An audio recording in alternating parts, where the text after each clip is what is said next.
Hi everyone, welcome to study word classes. So friends, आज हम लोग चैप्टर नंबर जो है 4 डिस्कस करने वाले हैं।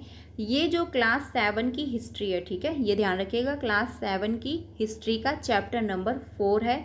क्लास 6 पूरा कंप्लीट हो चुका है हिस्ट्री, जिसमें अभी ज्योग्राफी नहीं कंप्लीट हुई ना पॉलिटी हुई है। हम लोग हिस्ट्री के बाद ज्योग्राफी पे चलेंगे, फिर पॉलिटी पे चलेंगे। ऐसे ही आपको सारी क्लासेस कंप्लीट मिल जाएंगी और साथ में फिर पीवाईक्यू भी स्टार्ट कर देंगे। अभी के लिए आपको संडे को क्लास मिलती है पीवाईक्यू की। फिर जब हम लोगों के चैप्टर पूरे कंप्लीट हो जाएंगे तो डेली हम लोग पीवाईक्यू की क्लास करने वाले हैं।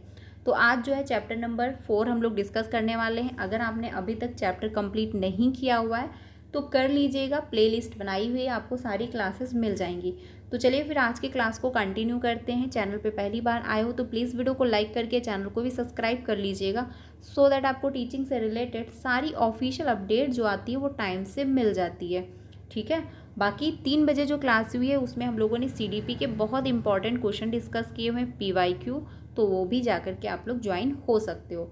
तो आज का जो चैप्टर है वो हम लोग स्टार्ट करते हैं। इसमें कहा गया कि मुगल यानी 16वीं से लेकर 17वीं शताब्दी तक मुगल का क्या प्रोसेस रहा, कैसे उन्होंने शासन किया, कैसे उन्होंने अपने नए नए नियम बनाए, कैसी उनकी दिनचर्या रही, कैसे उन्होंने शासन किया, सब कुछ हम लोग समझने वाले हैं 16वीं से लेकर 17वीं शताब्दी तक। ठीक है, तो चलिए फिर स्टार्ट करते हैं। इसमें जो है कहा गया कि मध्यकाल में किसी भी शासक के लिए भारतीय उपमहाद्वीप जैसे बड़े क्षेत्र पर, जहां लोगों एवं संस्कृतियों में इतनी अधिक विविधता हो, शासन कर पाना अत्यंत ही कठिन कार्य था। बिल्कुल सही बात है, क्योंकि बहुत ज़्यादा विविधता थी।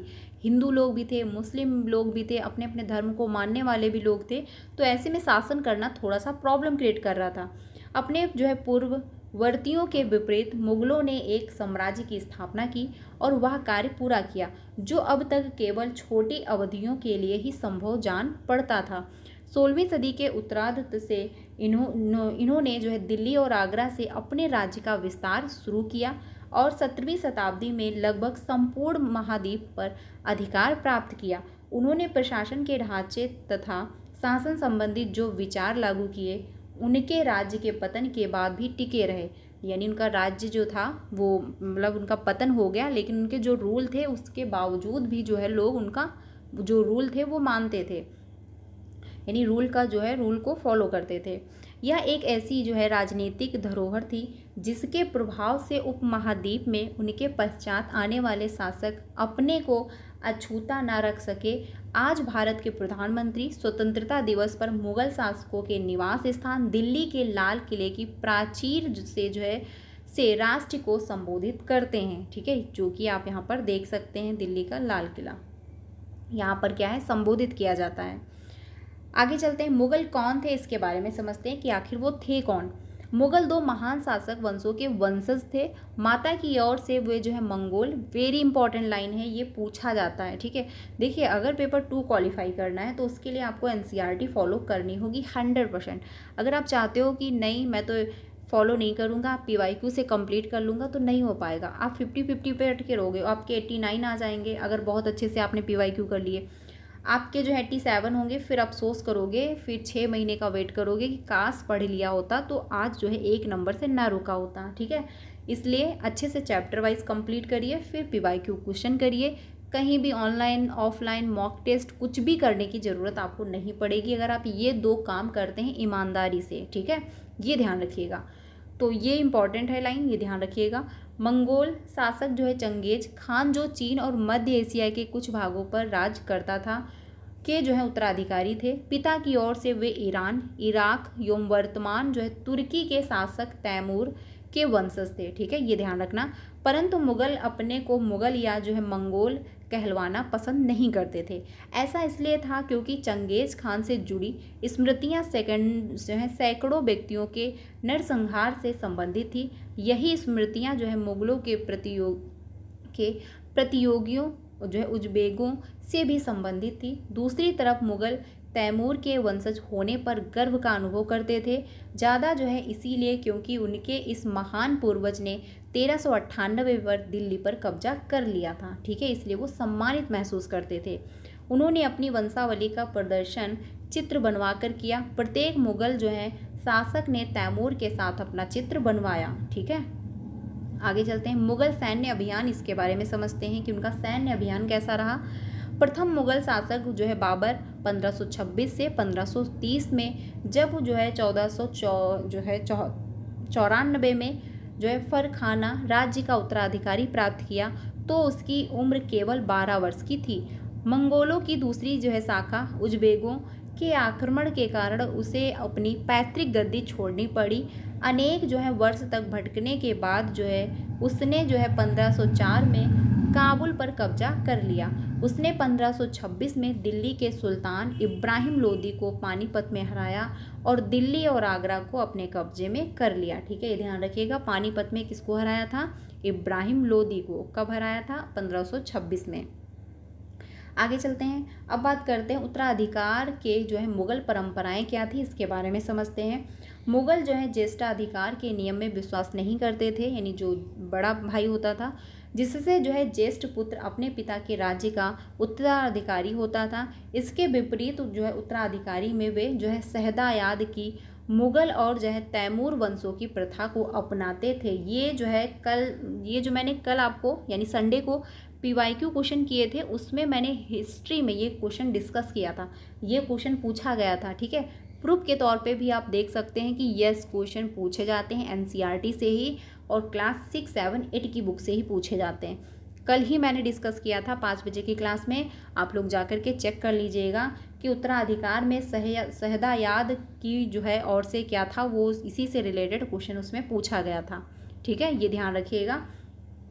आगे चलते हैं कि जिसमें उत्तराधिकार का विभाजन जो है समस्त पुत्रों पर कर दिया जाता था, उसमें क्वेश्चन में पूछा गया था कि उत्तराधिकार और शहदायाद क्या है, यानी इसमें जो होती है समस्त जो प्रॉपर्टी वो उसमें क्या किया जाता है, तो उसमें यही था कि सभी पुत्रों में बराबर बराबर बांट दिया जाता है।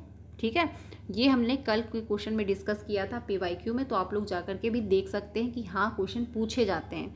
अब बात करते हैं कि मुगलों के अन्य शासकों के साथ संबंध कैसा रहा। मुगलों ने अन्य शासकों के विरुद्ध लगातार अभियान किए, उन्होंने उनकी जो है सत्ता को स्वीकार करने से इनकार किया।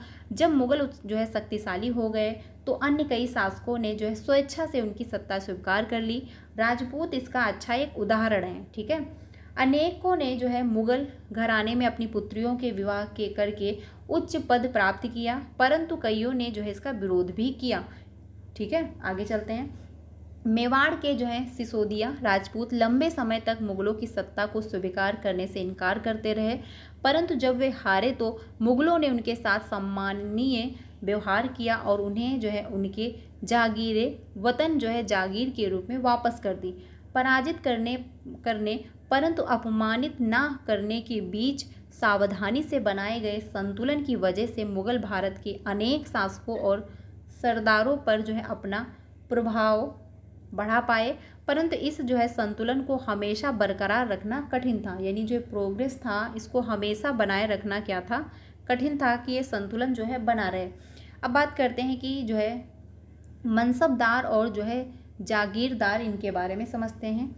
जैसे जैसे साम्राज्य में विभिन्न क्षेत्र सम्मानित होते गए, वैसे वैसे मुगलों ने तरह तरह के सामाजिक समूहों के सदस्यों को प्रशासन में नियुक्त करना आरंभ किया। शुरू में ज़्यादातर जो है सरदार तुर्की थे, लेकिन अब इससे जो है छोटे समूह के साथ साथ उन्होंने शासक वर्ग में ईरानियों, भारतीय जो है मुसलमानों, अफगानों, जो है राजपूतों, मराठों और अन्य समूहों को सम्मानित किया। मुगलों की सेवा में आने वाले जो है नौकरशाह जो है मनसबदार कहलाए। ठीक है, जो उसमें नौकरशाह थे उनको क्या कहा जाता था? मनसबदार। आगे चलते हैं। मनसबदार शब्द का प्रयोग ऐसे व्यक्तियों के लिए होता था जिन्हें कोई जो है मनसब यानी कोई सरकारी हैसियत अथवा पद मिलता था। यह जो है मुगलों द्वारा चलाई गई श्रेणी व्यवस्था थी, जिसके जरिए यानी पद, वेतन एवं जो है सैन्य उत्तरदायित्व निर्धारित किए जाते थे। पद और वेतन का निर्धारण जात की संख्या पर जो है निर्भर था। जात की संख्या जितनी अधिक होती थी, दरबार में अभिजात की प्रतिष्ठा उतनी ही बढ़ जाती थी और उसका वेतन भी उतना ही अधिक होता था। यानी अगर उसी कास्ट के लोग बहुत ज़्यादा होते थे तो उनकी प्रतिष्ठा बढ़ती थी, सम्मान बढ़ता था और उनका वेतन भी बढ़ा दिया जाता था। आगे चलते हैं। जो सैन्य उत्तरदायित्व मनसबदारों को सौंपे जाते थे उन्हीं के अनुसार उन्हें जो है घुड़सवार रखने पड़ते थे। ठीक है, मनसबदार अपने सवारों को निरीक्षण के लिए जो है लिए जाते थे वे सैनिकों के घोड़ों को जो है दगवाते थे एवं सैनिकों का पंजीकरण करवाते थे। इसका जो है कार्यवाहियों के बाद ही उन्हें सैनिकों को वेतन देने के लिए जो है धन मिलता था। मनसबदार अपना वेतन जो है राजस्व एकत्रित करने वाली भूमि के रूप में जो है पाते थे, जिन्हें जो है जागीर कहते थे, और जो है करीबन जो है एकताओं के जो है समान थी। परंतु मनसबदार जो है मुक्तियों से भिन्न अपने जागीरों पर नहीं रहते थे और ना ही जो है उन पर प्रशासन करते थे। उनके पास अपनी जागीरों से केवल राजस्व एकत्रित करने का अधिकार था। यह राजस्व उनके नौकर जो है उनके लिए एकत्रित करते थे, जबकि वे जो है स्वयं देश के किसी अन्य भाग में जो है सेवारत रहते थे। अकबर के शासनकाल में इन जागीरों का सावधानी पूर्वक आकलन किया जाता है ताकि इनका जो है राजस्व मनसबदार के वेतन के जो है तकरीबन जो है बराबर रहे। औरंगजेब के शासनकाल तक पहुँचते पहुँचते स्थिति बदल गई। अब जो है प्राप्त राजस्व जो है मनसबदार के वेतन से बहुत कम था। मनसबदारों की संख्या में भी जो है अत्यधिक वृद्धि हुई, जिसके कारण जो है उन्हें जागीर मिलने से पहले एक लंबा इंतजार करना पड़ता था। इन सभी कारणों से जागीरों की संख्या में कमी हो गई। फलस्वरूप कई जो है जागीरदार जो है रहने पर